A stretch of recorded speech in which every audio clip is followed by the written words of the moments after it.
Hey guys, welcome back to my channel, and today I'll be reviewing Colin Wilson's The Mind Parasites. This one is definitely a must read. Yeah, must read, and I'm not just saying this. This is definitely one of my favorite books. Now, Colin Wilson is one of my favorite authors alongside Herman Hesse. And the reason he's my favorite author is just because he was obsessed with the idea of human potential. And he has an extensive amount of literature. I have quite a few here that I've read. Essays, biographies. To summarize the main plot of this book, it's basically about a group of scientists who become aware of this alien race which has infested people's minds.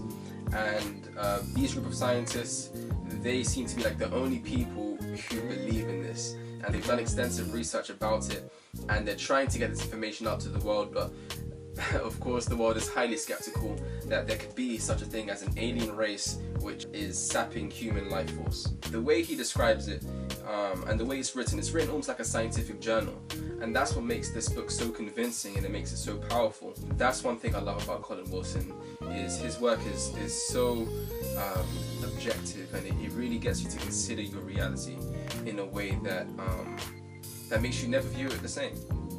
You know, very few authors have that ability. So what exactly are mind parasites? In this book he talks about these alien beings which take residence in the mind. So what these mind parasites do is they're constantly feeding humanity with negative thoughts about themselves, you know, so that people don't feel confident anymore. People don't have any level of trust in themselves anymore, and they actually steer people's thoughts towards a negative, and they keep them there, so people stay trapped within their lower selves. A parasite has its existence by taking your energy. They actually feed off of that negative emotion. It needs you to survive. It feeds off of your energy. So you ever have those times when you're just battling yourself in your own head and you're having all these negative thoughts? Colin Wilson describes that as mind parasites. It's not you fighting yourself, it's something outside of you, playing as if it is you. Colin writes, man's lower self seems to be getting artificial support from somewhere.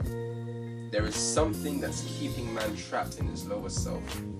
And that's what I'll describe as the mind parasites, and I won't say any more on that. I'll let you read this and find out for yourself. So he goes on to ask, how can we explain the immense difference between the genius of the 18th century and that of the 19th, except by surmising that some invisible yet cataclysmic change came over the human race? He says, the new man has lost faith in life. He has lost faith in knowledge.